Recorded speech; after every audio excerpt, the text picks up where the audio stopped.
Hello, and welcome to another episode of First Listen. Today's album choice was chosen by a viewer. Again, that's 2 in a row. That's great. The viewer who chose this one is David Boyd, also known as the Salmon Ninja.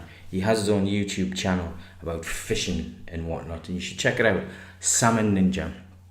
Anyway, I've known David for a number of years, and when he chose this, it didn't actually surprise me.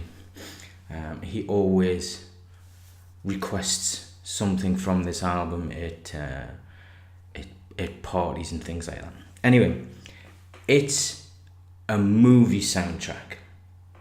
It's a movie soundtrack from probably the biggest film of the 1980s, 1984, I think, quite possibly it was, 1984. It won an Oscar. Also won an Oscar.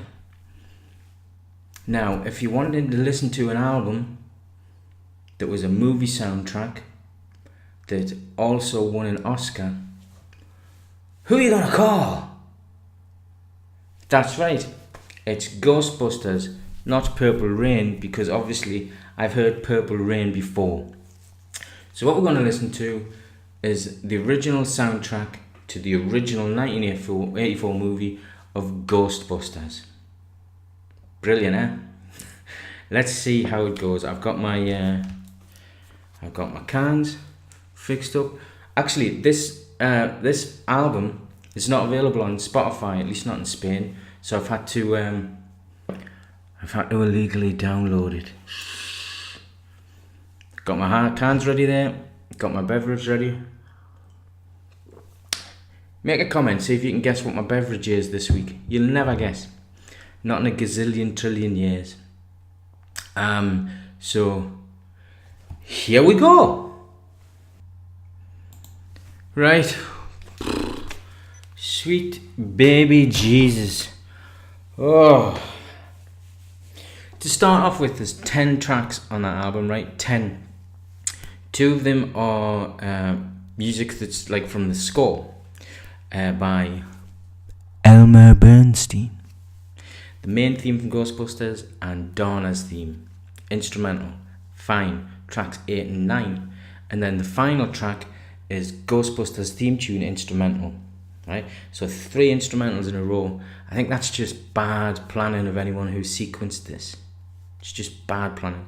And to put Ghostbusters instrumental on, it should have just been the B-side of the single or something like that. Don't stick it on an album. So technically, really, there's only 7 tracks on that album, and God, I mean, Ray Parker Jnrs. Ghostbusters is great fun, always has been. It's quite strange that he won an Oscar for that, for Best Original Song, when everybody knows that he stole it from Huey Lewis and the News. There you go. It's the songs that are on this album from the 80s, which is fair enough because obviously they sound like they're from the 80s, but I reckon they sounded dated for the 80s in 1984. Some horrendous stuff on there.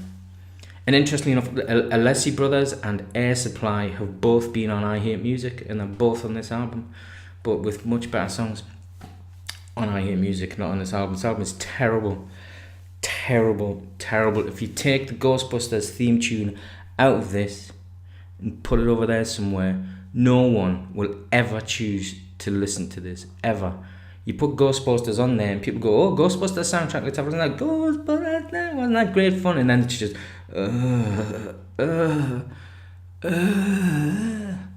horrible. And they've made a remake of Ghostbusters. Everybody knows that, right? Everyone's seen probably the remake, the reboot of the Ghostbusters movie. I want to see a movie of the Rick Moranis character run a parallel at the same time as the original story of Ghostbusters, but his life and his point of view of what was happening when all of that went on. That would be an interesting movie, wouldn't it? Yes, it would. So, Ghostbusters original soundtrack, listened to in its entirety for the first time ever for the last time ever, I can assure you. If you have anything that you would like to offer me to listen to for a first listen, put a comment in there, send me a message, put a comment over there, depending on where you're watching it. Leave a comment with an album or even an artist, and I'll pick an album by that artist and I'll give it a listen. Thanks to David Boyd, the Salmon Ninja, for nominating GhostBusters. He's got another choice in as well, which I might do in a couple of weeks, by a band called Cake. But anyway, that was GhostBusters. Thanks for watching.